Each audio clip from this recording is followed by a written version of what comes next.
Good morning, everyone, and welcome to this morning's MateriAlZ seminar, which is the collaborative effort between Arizona State University and the University of Arizona. And it gives me great pleasure this morning to welcome my good friend, Professor Elizabeth Dickey from Carnegie Mellon University. So Beth, as she often is called, is the Teddy Wilton Hawkins Distinguished Professor in the Department of Material Science and Engineering at Carnegie Mellon University. And she's currently the department head at Carnegie Mellon. She's had a very distinguished career working in ceramics, metal ceramic interfaces, and has had many awards and recognitions. For example, she was Presidential Early Career Award for Scientists and Engineers for her work in metals and ceramics. The American Ceramic Society has recognized her with a Fulroth Award. She's served on many scientific boards, the Microscopy Society of America and the American Ceramic Society, and holds numerous editorial positions. And in fact, she's currently just taken over as the president of the American Ceramic Society. So she's keeping very busy, not just with her research career, but with multiple administrative duties at the university and for the scientific world at large. She's going to talk today about one of my favorite topics, point defects in ceramics. And so Beth, I'll hand it over to you to start your presentation, and thanks very much for coming. Yeah, well, thank you very much for the invitation. I'll have to say I'm sorely disappointed that I did not get to travel to Arizona in February from Pittsburgh. And my students, we will be there next January for the winter workshop, which I hope that happens next year. So there's a strong tradition of myself and as a student many years ago, and my students coming to ASU for the winter workshop. So hello to my friends there and to University of Arizona. Did things look okay on your part? Because on my screen, things are wonky. It looks a bit strange. Yeah, let's do that. No, it looks good. Okay, yeah, okay. Sometimes that happens, but yeah. Yeah, I am going to talk about one of my favorite topics too, which is in point defects and in ceramics. And we're mainly right now looking at oxide materials. Interesting, very little electron microscopy in this talk. There is some. I have to say my career has gone to very microscopy focused, more into ceramics. Right now at Carnegie Mellon, I've been here for just about a year. We are ramping up our microscopy efforts, and next time I talk, I hope to give you some things on the latest and greatest in the electron microscopy world. But let me dive in and talk about, let me give you a little bit of overview. So I'll try to give a little bit of motivation to why we are interested in point defects, and in particular, not just point defect chemistry in of itself, but also what happens in a device application. So electroceramic materials are going to see certainly a voltage potential in operation. And because the defects in these materials are often charged, there's a driving force for them to move under that electric field. And that redistribution can lead to interesting things with respect to the electrical conductivity and certainly the ionic conductivity. We're looking more at electrical conductivity in the materials I'll discuss today, but the changes are due to slow rates actually in ionic conductivity. I'm going to give a couple of examples of things that we've been doing for probably about the past 10 years. We've worked on titanium dioxide, iron doped strontium titanate. There's some differences in how those materials behave under applied electric fields. And then I'm going to end the talk, and stuff we've been doing more recently is if you want to slow down these electromigration processes, how can you do it? And some doping strategies that we've been developing and are developing to help control both the ionic and electronic conductivity. So just a little bit of background. These are two of my material science heroes. So you may notice that Joshua Willard Gibbs on the left, and then we have Boltzmann on the right. And a governing part of everything I'm going to talk about is the entropy of the system that comes from configurational entropy of point defects. So I'll show a lot of thermodynamic calculations about point defect concentrations in materials. And in general, defects increase the free energy, the enthalpy of the system, but it's really this the entropy of the system that thermodynamically stabilizes point defects. So I get a little bit annoyed when I read paper and people talk about defect-free materials with respect to point defects. If you're not at 0 K, you expect to have them thermodynamically, but how can you control them to give you desired properties and lifetimes of materials? So there's a lot of interesting work, I'd say, going on in our discipline with respect to defects. Certainly strong history of semiconductor materials where there's been lots and lots of money put into controlling purities and really understanding defects in silicon and other classical semiconductor materials used in CMOS. Interesting things happening in ceramics. You may be aware of a class of materials called entropy stabilized. It started in oxides, but there's a lot of efforts going on in carbides and borides as well, where adding numerous elements into the composition can help stabilize phases that have not been discovered before, and that this is largely believed to be in many systems, not all, but some systems, driven by this configurational entropy. As well, in an area I work in piezoelectrics, also the idea of compositional disorder, and having a lot of compositional disorder can lead to really profound property increases. So this is just an example of the classical PMMPT, lead titanate, lead magnesium niobate, solid solutions, that if you do things in this example, add things like samarium, you can push up the electromechanical response quite significantly. And here's just a little bit of TEM data that we've been working on. I won't focus on this, but this is looking at STEM data and looking at local lattice parameters. And you can see that the structural heterogeneity is very significant in these samarium dope samples, and that's correlated with this enhanced property. So there's a lot of interesting things going on in the field of ceramics now. Historically, though, if you've taken classes in defects in materials, you've probably been introduced to the idea of defect chemistry, and that we can look at defects from a chemical equation approach, where we can write mass action equations with respect to defects. This is one of my favorite classic textbook by Don Smith, and where he reviews and goes through the defect chemistry for many important metal oxides, many of which I'll talk about today. So this isn't a new topic, certainly, but I think we're still learning more about defect from a first principles perspective, and to how to have more control over these defects.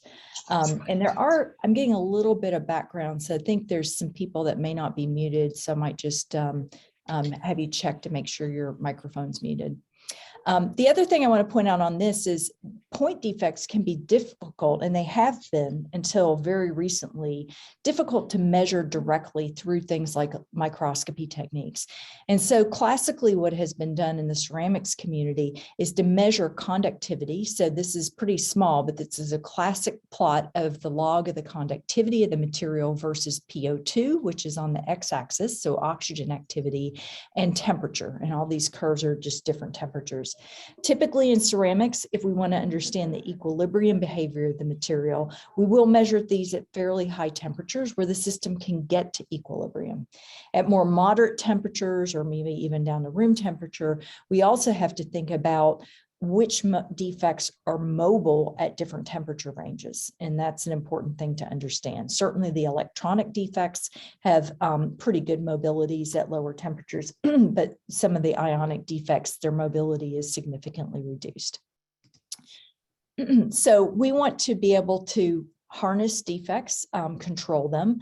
Sometimes we are at the mercy of them, and we just have to learn how to deal with them the best we can. So this is a little bit of, I want to make a few points about defect equilibria. Normally, we look at fairly simplified defect diagrams. And so this is just on the y-axis here, looking at concentrations of different defects in a material. And then again, I have PO2, and this may be at a particular temperature. Okay. And so in this, I've got to look over to my big screen so I can see something. We have concentrations of oxygen vacancy. And again, if somebody who's controlling can mute the people who are not muting, that would be helpful. Okay. We have electronic carriers, electrons and holes, and often we think in terms of the dominant defects and behavior in the material. What's happened over the last about 10 years, though, is that the DFT community has really contributed to our fundamental understanding of point defects. And now what we have is with DFT-derived point defect energetics, we can now look at concentrations of not only the major defects, but many, many, many minor defects, okay? And I'll show you at least one example for where a minority defect actually contributes to the degradation behavior of the material. And in the classical canonical ensemble, we might ignore that. Oops. Excuse me. And I know you can't see all of these defects, but it's just really pointing to the power of density functional theory calculation and able to simulate and calculate the energetics of many defects, defect complexes, and in different energy states, okay, charge states, excuse me. And I will be showing some work from a very good collaborator of mine, Doug Irving, who's listed as the last author on this publication. And we've had some joint grants together over the years and had a very fruitful collaboration where I've been doing experimental work. He's been doing more DFT-based defect chemistry, and we bring them together to learn from each other. So one of the main interests I have is not only understanding defect chemistry as the material is produced, but also what happens in a potential gradient. And these can be thermal gradients, strain gradients. I'm going to talk about electrical potential gradients. The defects can move because they're charged or when they are charged. And this ultimately affects things like their redistribution maybe at a potential gradient at a grain boundary. It can affect grain boundary conductivity. If we're thinking about ferroelectric materials, defects and maybe their migration and segregation to domain walls can affect the mobility of those domain walls. I'm going to point to and focus on the implications for things like resistance degradation. So if I'm trying to design a dielectric material that can store charge, but I don't want it to conduct charge, over time, you'll see that the resistivity of the material can be lowered, which is a bad thing for that class of materials. I'll also talk about some things with respect to resistive switching in the next slide, but also grain growth, creep, pretty much almost any property can be affected by how defects redistribute or move in any type of potential gradient. So on the positive side of this electromigration process, we can point to a large body of work that's captured in a textbook by Rainer Wasser on resistive switching behavior. So some resistive switching materials rely on moving defects around in a potential gradient. I will come back to this particular system later. There's a couple of different mechanisms, generally speaking. One is you may modulate by moving defects. So these little purple or blue spots here are meant to represent something like an oxygen vacancy, perhaps in TiO2. And if they're charged, they're normally oxygen vacancies are normally 2+ charge. They may electromigrate over to the negative electrode, and that can change the charge injection, the injection of the electronic carriers at that interface. There's other mechanisms that you may have seen in the literature where there's more of, instead of a one-dimensional concentration front in the material, that you can get a destabilization of that and have something like a filament where now these dark blue areas are have high concentrations of things like oxygen vacancies. And if they are more conductive, which they usually are, the more reduced side of things like TiO2 tends to be more electronically conducting. Then if these can electromigrate and attach over to the other electrode, then you basically short the sample through these filaments. And your ability to move these defects in one direction and then move them in the other direction and modulate that can also provide a way to switch the material. And so there's a lot of research going on in this general area. The flip side, where you can maybe not realize something positive about that phenomenon, but where it can lead to negative effects is where I've been most interested in, and that's leakage current in dielectric materials. And I just point back to some very old literature, Klein and Jaeger back in the 70s on tantalum oxide, the classic work out of Rainer Wasser's group in the late 80s and 90s on strontium titanate and barium titanate, where this is looking now as a function of time. If you hold the sample under an applied potential, maybe heat it up a little bit just to give them things mobility so that it happens in the time frame of a reasonable experiment. What you see here on the left y-axis is that the current density is increasing as a function of time, and it's becoming more leaky. Okay, same thing demonstrated here in the titanates on strontium titanate.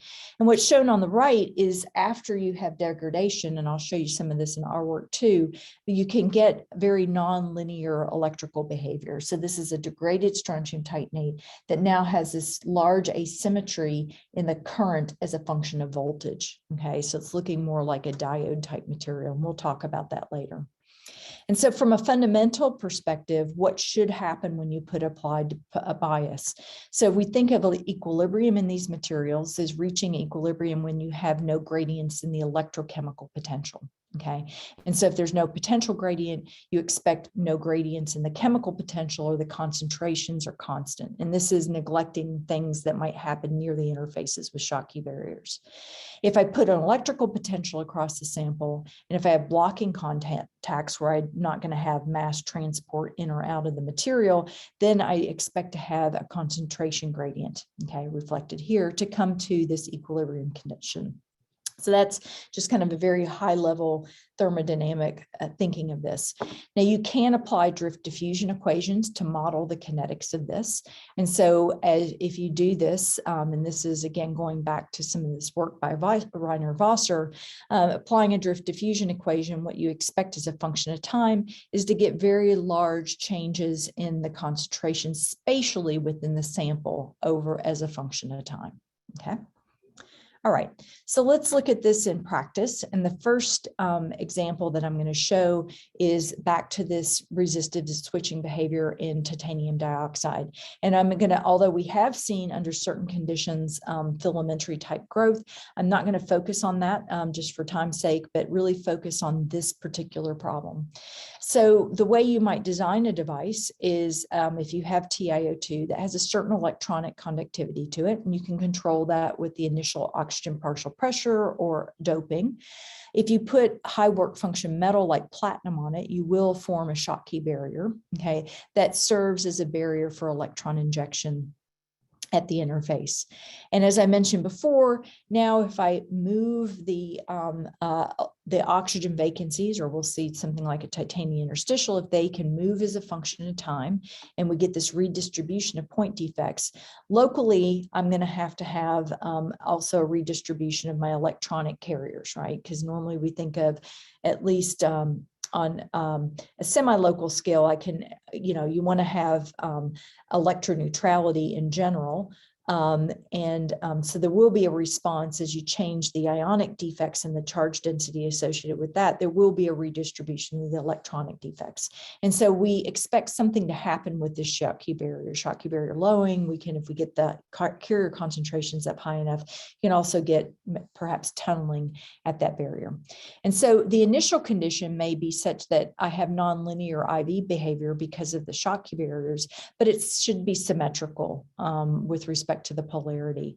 But if I redistribute the defects and now have a gradient, and so my contacts are no longer electrically equivalent, I may get something like this diode behavior where electron injection can be very easy on one polarity, but more difficult on the other polarity. Okay. All right, so our studies into this, we actually use single crystals to study this because we could have No interference from grain boundaries to kind of make a simplified experiment. We also chose TiO2 because the defect chemistry is actually known pretty well. There's been a lot of very nice work out of Nowotny's group doing high temperature conductivity, Seebeck coefficient measurements that he was really able to extract fundamental thermodynamic parameters about the different types of defect reactions that are present in TiO2. So having this wealth of knowledge about TiO2, we then can predict what, what the equilibrium defect concentration should be. So if we take our single crystals and we anneal them at high temperature and particular partial pressures of oxygen, from this prior work, we should know what the concentrations of, for instance, the oxygen vacancies, the titania interstitials, which are important in this crystal structure in different charge states, possibly also the cation vacancies and the electronic carrier concentrations. Now, what we do is obviously, we're going to bring the sample down to room temperature. So we try to do a quench, and in the quench, and we simulate the quench as well. And what we do here is we assume that some defects are not very mobile as we quench down to room temperature. So the ionic defects certainly have a lot less mobility than the electronic defects. So we hold those concentrations constant at high temperature, but we allow the electrons and holes to redistribute, and things like the titanium interstitials can go from 4+ to 3+. And so we can, this is the plot on the right is the simulated carrier concentrations now back at room temperature. And then also what I'm showing here is the color of these single crystals that are equilibrated and quenched at different PO2s. And you can see there's a nice color change that's going to be useful because the optical properties give us a signature of what the defect concentrations are. Okay. All right.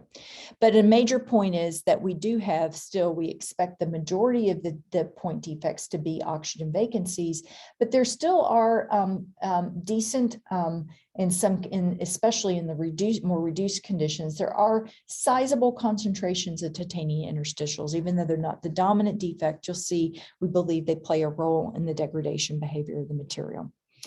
So experimentally, I'm going to show you here just current voltage curves. So if I take that TiO2 and I put titanium contacts, I get linear behavior, and that allows me to check the conductivity or the resistivity of the sample and compare it to what it was predicted from those defect simulations. And that gives us confidence that we understand the initial point or the starting point of these materials in terms of their defect chemistry.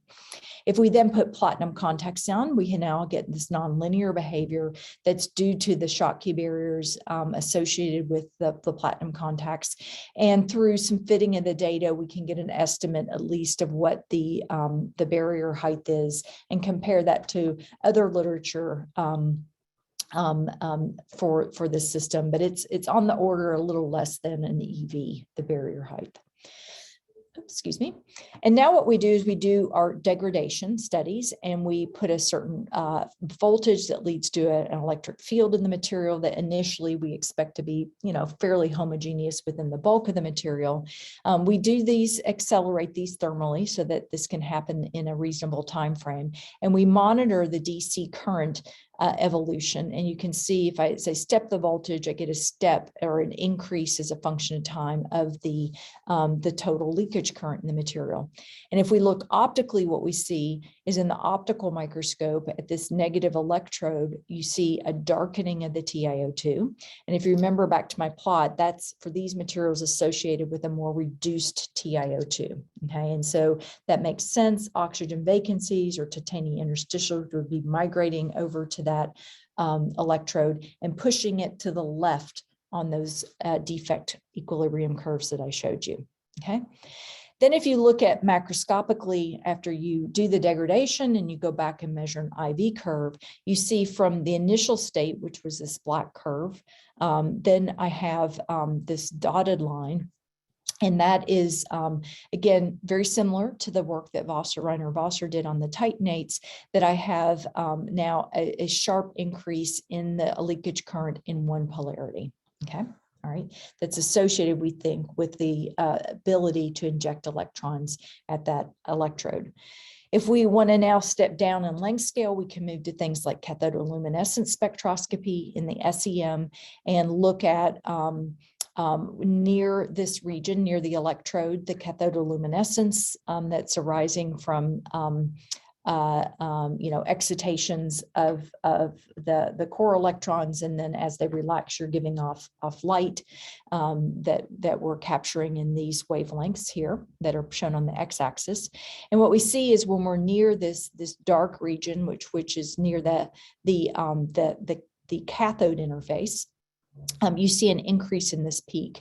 And then from looking in the literature, I'm not sure there's an absolute assignment of this, but it's been associated from photoluminescence studies to be associated with titania interstitials. But the cathodoluminescence at least gives us an idea of, at a smaller spatial resolution, of now, if we step it across, the gradients in the defect concentrations. Okay, these have not been quantified and get put in terms of concentrations, which is pretty difficult to do, especially with cathodoluminescence. But we do have a signature, at least in the spectrum, that's coming from the increased population of point defects at that interface. And then we can go one step further and do electron energy loss spectroscopy, now at more the nanometer length scale. And so quantifying the titania L23 and the oxygen K edge, we can quantify the local oxygen stoichiometry. And what you see is very near the interface, within about 100 nanometers, we get a very severe reduction of the TDIO2, very severe.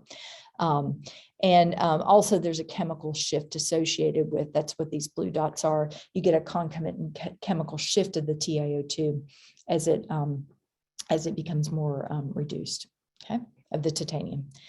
Other things that we've done, I won't have time to get into this, but we did want to prove that this was an interface mediated change in the electronic conductivity. It might seem a little bit obvious from the way I presented it, but when I get to my next case study, you'll see that the overall mechanism for the nonlinearity is quite different. So we did do some studies where we did indium contacts and we did the degradations. Actually, we stripped off the platinum and put indium on. And when we do that, we see that we go from this nonlinear behavior in the undegraded state to linear ohmic behavior, because this is an ohmic contact. And so if we do the same with the degraded, just to confirm that this is an interface effect,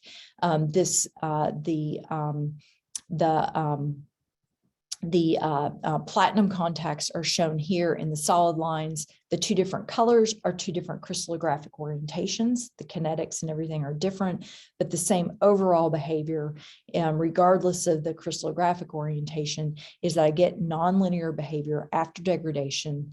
Again, if I take the platinum contacts off and put indium in, we see that it is back to ohmic behavior. So for us, that's really proof this is an interface mediated effect that's giving rise to this nonlinear behavior and the large modulations in the conductivity in one polarity. Okay. The other thing we've, well, let me just kind of summarize that what we're observing is that even if we initially equilibrate a material, let's say at this particular PO2 state, and initially it is symmetrical with respect to the contacts, as we push the defects over, what we're doing is we're making it more reduced near that cathode. And as you reduce the material, what you see is that you get a very strong increase in the electronic carrier concentrations. Okay. All right. And so we have much more higher density of free carriers here that's allowing for more facile injection of the electrons at that interface. Okay. And that's really responsible for the more symmetric to them, the asymmetric behavior. The other thing to point out is that even though the titania interstitials here in this magenta line are, orders of magnitude lower in concentration than the oxygen vacancies. As we reduce the sample, they become a more significant. Okay, so their concentrations rise pretty rapidly. The other point is that from a mobility perspective, this is the flux. There's two things associated with the titanium interstitials. First of all, they have a larger charge, so there's a larger driving force for them to move or electromigrate. The other is that if you look at the rutile crystal structure, there's some pretty open channels, especially along the C-axis, and those interstitials actually are known to be fairly mobile. And so the mobility and the charge in terms of the driving force makes the interstitials also part of this degradation process in addition to the oxygen vacancies. Okay. The other question might be, well, can you reverse this? Because I talked about the, in a functional behavior, if it was a resistive switch, you might want to change the polarity and reverse things. And so what I'm showing you here is some snapshots. This is, the movie's not going to play, but these are snapshots initially. So this is a degraded material where the defects are up here at the top where it's dark. We switch the polarity, and what we see is that the current again increases. And if you look carefully at these optical images, what you find is that dark region at the top disappears, and you can see maybe this concentration front moving down as a function of time. And then at the end point here, now it's dark on the other side. Okay, and the current goes up as well here. So optically, it looks like you can slosh these around. Again, these are closed boundary conditions. These are dense platinum electrodes, so there's not at least very insignificant mass transport across those interfaces. And again, if you look at the increase in linkage current, looks very similar to what we saw in the first polarity. But now if you come and look at the IV curves, the black again is the initial state, the red is after one polarity, the green is now reversing the polarity. And what you see is it's going more and more to just more of an ohmic type behavior. Okay, and why is that? The reason is that the concentrations are so high of these point defects, you're actually pushing TiO2 out of its stable stoichiometry, and you're starting to get extended defects. This is a TEM image. Here's my dense platinum electrode. Here's the TiO2 near that electrode. You see lots of now higher dimensional defects, extra spots in the diffraction pattern, and these really correspond to Magnelli phases that are known to form an equilibrium when you get substoichiometric. And interestingly, a number of those Magnelli phases have metal insulator transitions and tend to be metallic at room temperature. And so that's also contributing to the really facile charge injection into the TiO2. So if it can't reverse it, right, so once you form extended defects, they can be difficult to get rid of, right, and go back to your nice fully stoichiometric TiO2. So that's some concern in terms of the reversibility. Okay, I'm going to move to my second case study, and this is looking actually revisiting some of the work of Rainer Wasser. The big difference here is I'll tell you that the darker, these are single crystal studies again, optically, iron doped strontium titanate turns darker now when it's more oxidized, and that has to do with the oxidation state change in the iron. If we do, again, now the movie's playing on this one where I'm biasing the sample, looking at it optically as a function of time, and now I can similarly see these large color gradients. Here, I've got more oxidized strontium titanate, the more reduced is over here. So I always have to get my head around which system I'm looking at to be able to interpret the color changes. But clearly large concentration gradients in the sample as a function of time. And so these again done at a couple hundred degrees C, a fairly significant voltage, and these crystals are on the order of about a centimeter.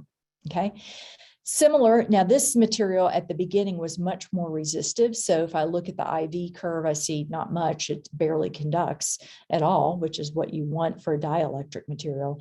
After the degradation, again, I see this large increase in leakage current just in the one polarity. Okay, and I'll show you this is a little bit different effect. It's not really a local interface effect. It has to do more with bulk behavior of this material in its from its reference date.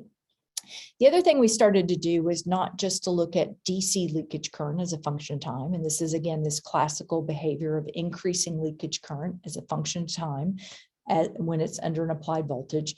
We also started to do some AC impedance spectroscopy. And what's interesting, so this is just plotted as, you don't need to go into this too much, but this is the imaginary component of the modulus, and just presenting that AC data in this way is nice because the maximum frequency on this plot scales with the conductivity. So as I see during degradation, that maximum shift to the right, that's telling me I have higher conductivity, which, yeah, you see, because the leakage current is going up. But perhaps more importantly is I see that one peak split into two. And now that's telling me I have two different regions in my sample. They're both more conductive than the original part, but they have different conductivities. And I'm going to assign, and we'll give some rationalization for this later, that this peak is coming from the conductivity on the anode side of the crystal, okay, where it was actually darker and in the prior optical image, and this one's coming from that brighter side near the cathode, okay? And we can do some things like we can do the degradation and then take at each of these points AC impedance spectra, and we can do some on the recovery side of it too to see what happens when we take the voltage off. Do things go back the way they should, and according to equilibrium they should. And so what's happening here, here's our picture. Now in the titanates, the dominant defect is our oxygen vacancies. It's a much more dense crystal structure. There's not as much room for cation vacancies in the titanates. So everything we know about the defect chemistry is mainly due to the oxygen vacancies.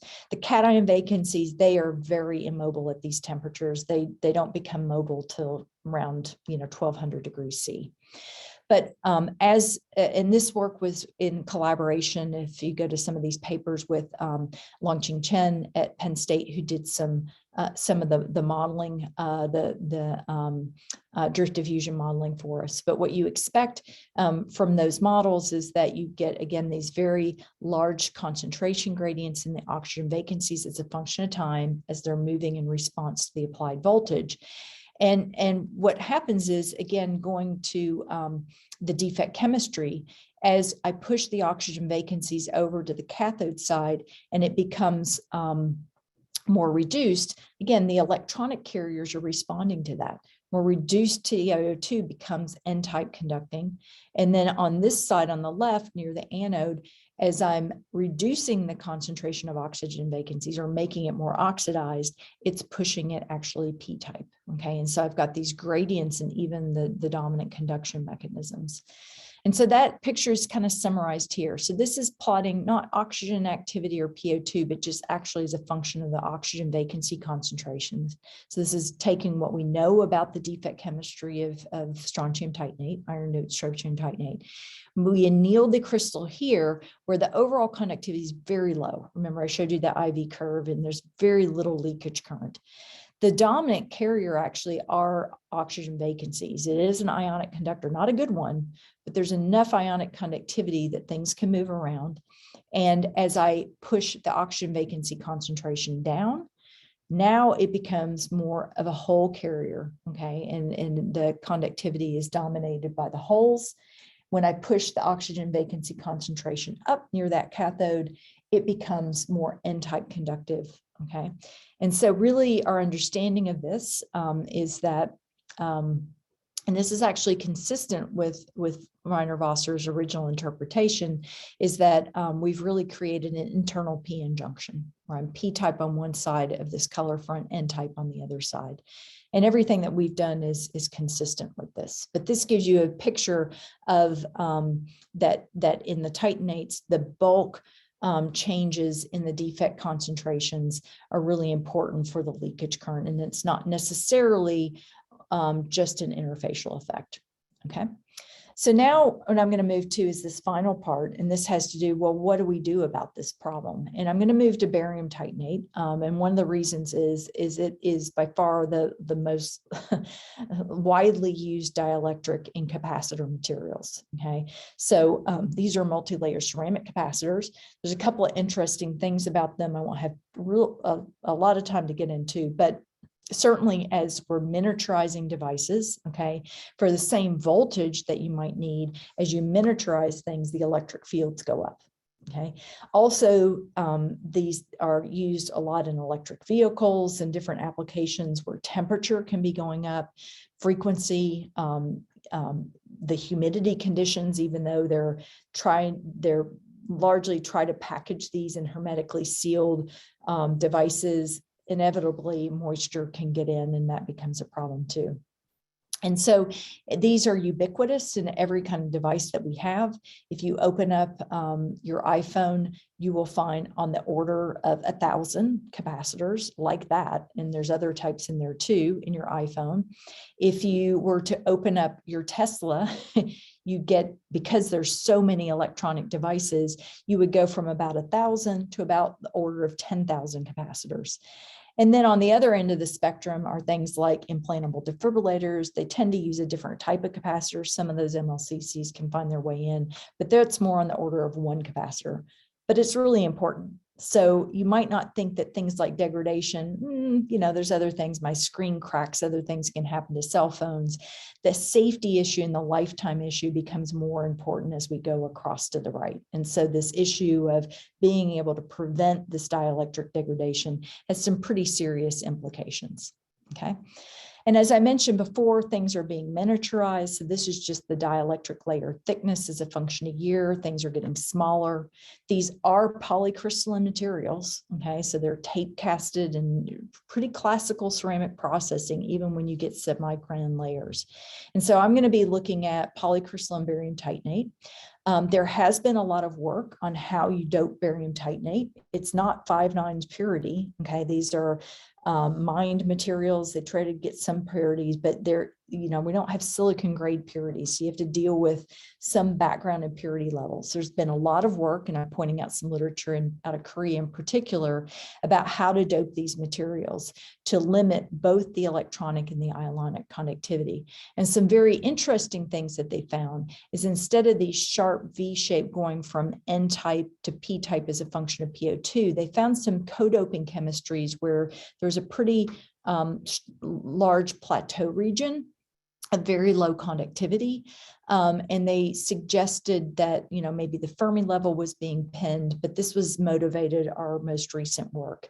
And so what we wanted to do and are still doing is looking at acceptors and donors, co-doping, to really understand, do we have a mechanism to really pin the Fermi level? Ideally, you want it pinned right in the middle of the gap to really lower electronic conductivity. Some of these dopants also may form defect complexes, and defect complexes in themselves, if they complex with something like an oxygen vacancy, that can also help lower the mobility of the material. So there's a couple different things that could be playing a role in lowering as you'll see, the degradation of these co-dope materials. And so we tackled this first experimentally. And what I'm going to show you is first the DC electrical conductivity is a function of PO2. And what I've done is we've looked at magnesium and manganese. Magnesium has a pretty stable oxidation state. Manganese has multiple oxidation states, and that is important, okay? And then, so it serves as an acceptor, and then we back dope with yttrium to control the balance of the acceptor and donor. And if you look at the conductivity versus PO2 in the singly doped magnesium, that's the open black circles, it has the functional, as a function of PO2, it's what you expect from the defect chemistry that's been known a long time. The same with the manganese, so there's nothing new there. As I back dope with yttrium, with the manganese, what you see is, as you expect that as you put in a donor, you end up lowering the conductivity. It all makes sense. You've got an acceptor doping, it's P-type. If I put more N-type, it should lower the conductivity, which it does. Interestingly, you do the same thing with manganese, and now you get a very low conductivity, and it becomes PO2 independent over this range, okay? And we've demonstrated this. It's reproducible at a couple different temperatures, but very interesting. We've also, and I told you these are polycrystalline materials, so we do have to be careful about what's happening in the boundary and the bulk. So we do impedance spectroscopy that allows us to differentiate the contributions from the bulk from the grain boundary.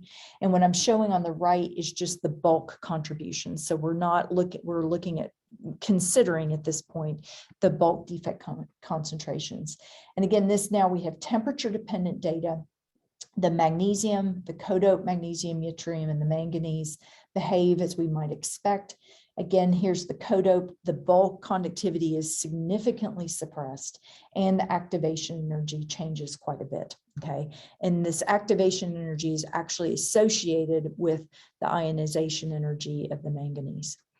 If we now do the degradation studies, and let's look over here on the left, what I see is the magnesium doped and the magnesium codope show significant increases in leakage current as a function of time under an applied voltage. There is a little bit of an increase, we'll magnify that on the right-hand side by accelerating it with a higher voltage. But I look down here, the codoped A has lower conductivity again, and it's flat. If I put a higher voltage on, I will see significant degradation in just the manganese dope. That codoped doesn't degrade, and that's great. That's what we want for a capacitor. We want it stable as a function of time. The DFT that Doug Irving, and I'm just going to gloss over this because this is a talk in itself, just to show you some results. They calculate the defect energies of all of these defects and put them together, solve for charge neutrality. And what do they predict? So these is just the electronic conductivity. So just plotting the electronic carrier concentrations as a function of PO2 for different dopants. And what we see in the magnesium is that as we change the yttrium concentration from 0, and then we start adding it in at one given PO2, we just see a decrease in the conductivity, but I still have that knee in the curve, that V-shaped curve. If we then look at the manganese, we see that we now have, very similar to what we saw experimentally, regions over here that are very PO2 independent. Okay, so overall, at least semi-quantitatively, we can reproduce that behavior from the DFT-based calculations. And I won't, if it comes up in a question, I'm glad to pull up some additional slides. What's happening is that the manganese is the ionization energy, where it changes oxidation state, falls right at the middle of the gap, and that's where you want it. And it is indeed changing and pending the Fermi level. The implications is that if we look at it, now what I have is PO2 on the x-axis, and this is just the yttrium concentration. I can find regions in this PO2 and backdoping with yttrium concentrations where I have very low electronic carrier concentrations, very low hole concentrations, and simultaneously very low oxygen vacancy concentrations, and can be fairly flat as a function of PO2. But this overall gives us some guidance on how to dope the materials, okay? And what it leads to is this low degradation behavior. This is another way of presenting the data. This is temperature now. And if I look at the most interesting material, yttrium plus manganese, at the temperatures that are relevant to the processing and the PO2s that are relevant, I see 10 to the 10, so extremely low, 10 to the 10 per centimeter square oxygen vacancy concentrations. So that's what's plotted here in the color, is the oxygen vacancy concentrations. If I don't have any to begin with, they can't move around and degrade the material. And so that's really, really kind of, I'd say, a holy grail for dielectrics. What we're doing now is reproducing these and making sure that this general approach to defect chemistry we can reproduce with other acceptor donor pairs. But right now we're confident that we can really have a mechanism to lower the oxygen vacancy concentrations in these materials while simultaneously keeping the electronic carrier concentrations low. So I've covered a lot of material, but hopefully I've shown you some different ways that point defects are mobile in materials under applied voltages, can lead to some interesting things that you could maybe harness for like a switch. For capacitor materials, it's generally a pretty bad thing because over time your leakage current goes up and you lose your ability to store charge. But also showing you some of the newer stuff that's going on in the community where, and I think even though it's not my expertise, I love collaborating with people who like to simulate point defects, because I think that gives us the power to do things predictively, and we can now learn how to design and dope materials to really control these processes. And I'll leave with my favorite quote as a material scientist, is that materials are like people. It's the defects that really make them interesting. And that's attributed to Sir Charles Franks. And I'll finalize by just acknowledging a number of students who have worked in this field over the years. Certainly my collaborator at NC State, Doug Irving, the groups at Penn State, and I've had a few other really fruitful collaborations on this general topic. So thank you.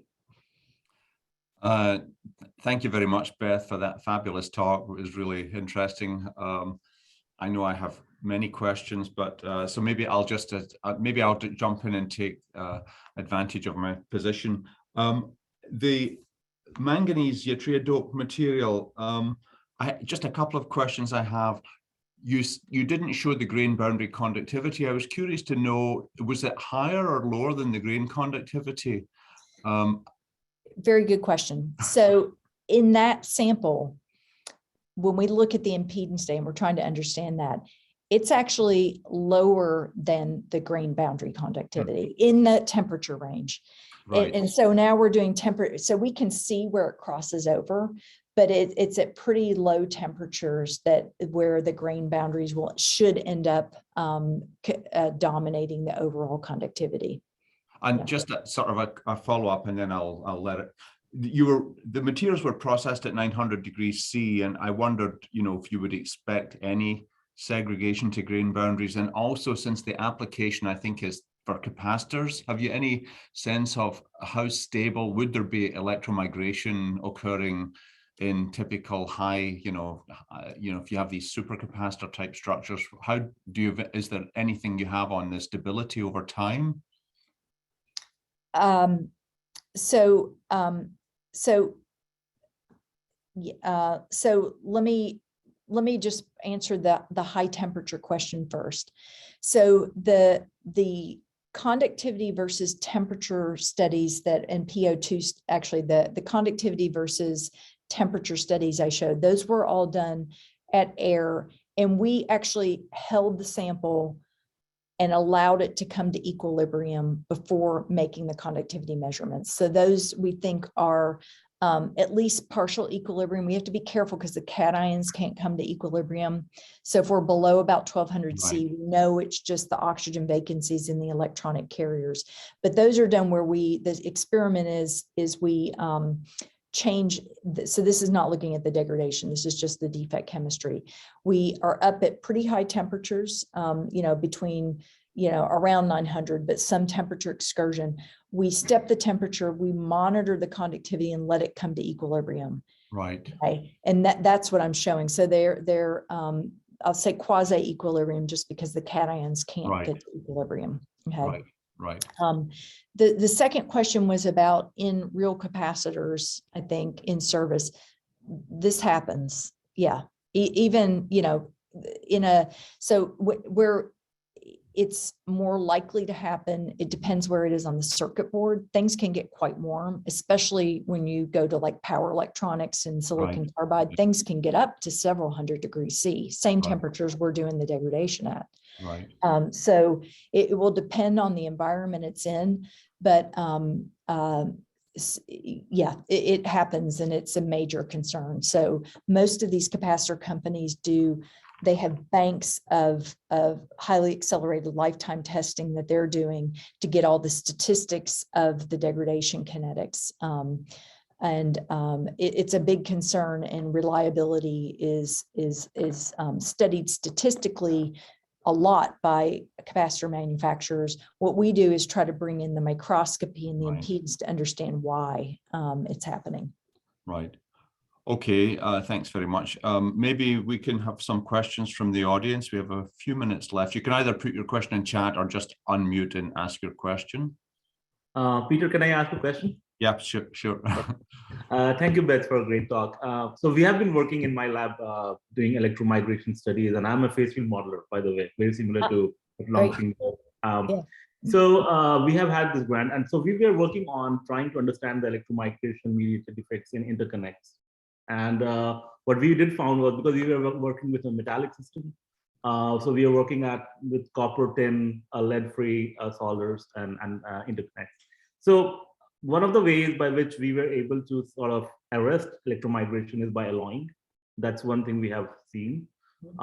What is a typical strategy when it comes to capacitors? What's the possible strategy to, like a good way to do this in capacitors? So the practical ways are, I'd say one is, and kind of what I showed at the end, is that you can dope where you start out with very low defect concentrations. So if the oxygen vacancy in the perovskite's the main mobile species, if you don't have many to begin with, and it's a closed system, which it is in these applications, then there's nothing to move around and you don't have to worry about it. But it's hard to dope where you simultaneously get low electronic and ionic defect concentrations. Okay, that's a challenge in of itself. So you don't have many defects that can move around. The other approach would be is if you can do low temperature processing. One of the reasons we have so many defects is that these things are centered at high temperatures. So there is a body of literature where people are doing things like cold sintering, changes the game, because if you can process them at low temperatures, then and the powders themselves are produced at a lower temperature, that may be another way, is just thermally to limit the number of defects. Okay. Beyond that, then from a doping strategy, again, if you have something that has a strong association with the mobile defect, then you'd have to break that association before it can move. The other way is grain boundary engineering, and that's done quite a bit, is by doping with things that give you high Schottky barriers at the grain boundaries, then you can prevent their migration. And we've done some work on barium titanate where we see it in the impedance, but we also see it in the microscope, that if you look at a grain that's degraded, you'll see, because there's some interesting features in the TEM contrast from when you get these very high concentrations of oxygen vacancies, you start to see modulations because they start to order on one planes. And so it gives you a contrast mechanism to actually see the defects. You'll see them, that modulation up to one side of the boundary because they kind of get pushed over. And then there's an absence of them on the other side. So you can actually visualize it. They get pushed over to one side of the grain. There's a barrier before they can get in the other grain. And so grain boundary engineering is pretty important. And actually, as the devices are miniaturized, they don't really want to go to like a thin film deposition. They don't want epitaxy. They want many grains in a dielectric layer. So as things have gone to a micron or less, they've had to concomitantly scale down the particle size because they need the grain boundaries to have another mechanism to slow this process down. So it's really interesting. It's a case where, you don't want, nice MBE layers it's too expensive, but the grain boundaries are important and they need to keep them in those layer thicknesses. Just a small follow-up question. So are the nanometer sized grains going to be useful in this case? Or do you want a larger grain? Well, for barium titanate, there's a limit because the permittivity that you get from the ferroelectric nature of the barium titanate, it decreases at some point, right? It increases and then it decreases once you get past a critical grain size. So you can sacrifice on the permittivity, right? Okay. Yeah.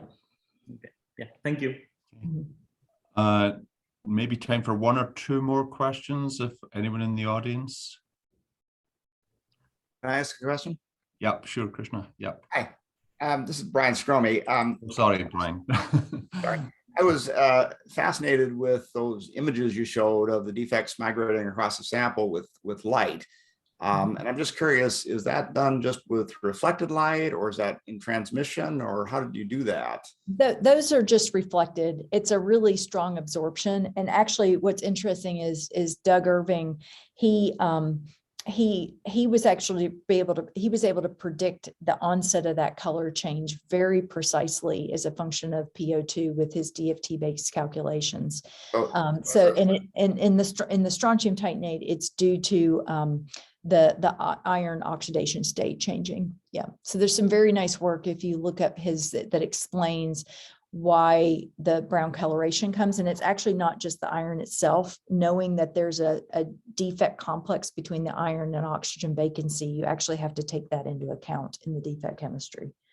Yeah, and I'm just curious, as a spectroscopist, I'm thinking, well, what if you did like transmission, for example, with different specific wavelengths of light or something? Maybe you things that you don't see just in the reflected light. Yeah, I mean, having that spectral resolution is always really valuable. It helps you, and this cathodoluminescence pointed to that some, but cathodoluminescence, there's a lot happening. It's probably more easy to interpret from something like photoluminescence, but yeah, I think spectroscopy, be it optical spectroscopies or some of they're extremely valuable in our overall understanding of defect chemistry because it can give us energies and. I mean, in terms of imaging, just seeing, yeah. Or something you might be able to. That would be certainly extremely valuable. Yeah. Peter, is there time for a very quick question? Sure. Yeah, go ahead. I have time, so I'm good. Have there been any any simulation studies to systematically look at the effect of grain boundary or the type of grain boundary on the barrier effect? Could I tag and something onto that? Because I would like to know what's been done on this effect of surfaces on barriers, different crystallographic surfaces. Yeah, so that's what that's exactly what I was yeah. Yeah. So there is, there's some work, right? So let me talk about the surfaces first. So there's actually some older work out of Dawn Bonnell who did, I think she was using maybe Auger spectroscopy. And if I'm remembering it correctly, I think she was looking at either YAG or Y203. I forget which oxide it was, but she was doing this, let's look at different free surfaces. And, she wasn't necessarily, I don't think, although she has done some of this with scanning probe to try to extract, can we understand what the potential of the surface is? But what I'm remembering is more just a chemical study because they're correlated, right? So I've got the chemical segregation is correlated with the electronic barriers at the interface, at the surface. And I remember that she did some Auger studies that was trying to get at as a function of the orientation of the surface. In strontium titanate, there's been some, I'd say it's limited. And I know Roger D'Souza has done some stuff, even from a modeling perspective, looking at different boundaries. There's a lot going on, right? You've got dopant segregation. You've got to understand the segregation of energies of all your intrinsic defects. And then, you have to solve the Poisson equation. Doug Irving is working on this from a first principles calculation simulation, because all the defect energies depend on the Fermi level, right? So you kind of have to have this self-consistent solution where, if the potential's changing, the defect energies are changing. He is working on taking the defect energetics and doing those solutions from a first principles basis as a function of distance from, let's say, an electrode interface. That is certainly where I think that field of work is going, and it's extremely valuable. Adding in the other degrees of freedom about the specific surfaces and grain boundaries, to me, it's pretty challenging because those segregation enthalpies are all going to depend on that. And so, you got to do a lot of calculations for different surface or grain boundary geometries. And, to capture all of, the detail you need, he's been doing DFT plus U calculations.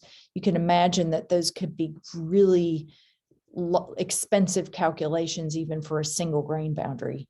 And there's different sites at a grain boundary, so you have to simulate different sites. It needs to be done. It's just pretty intensive now. And I think the more we can get higher throughput calculations, we can start to get at, probably the most important boundaries, which are the low symmetry ones, but intrinsically the most difficult to simulate. So really important areas. I think the field is moving in that direction, and I'm glad to see it.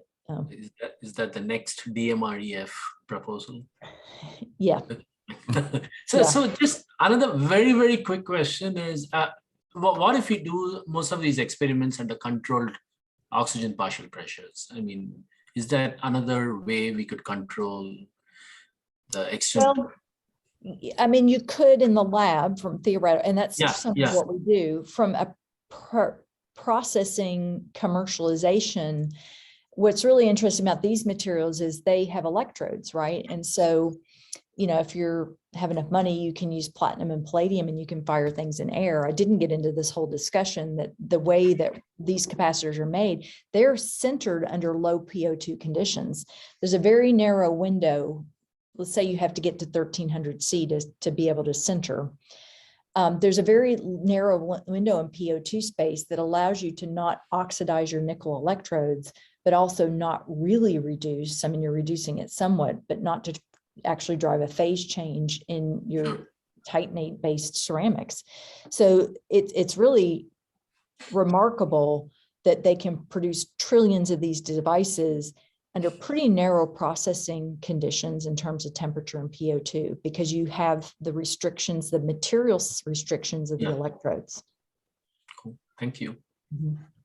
Well, I think we're a wee bit over the time. And Beth, I just want to thank you again for this wonderful chat. I know that many of us could talk for a lot longer, but we should probably bring the formal seminar to an end. And thanks again for participating. And thanks to all the audience for coming. And I guess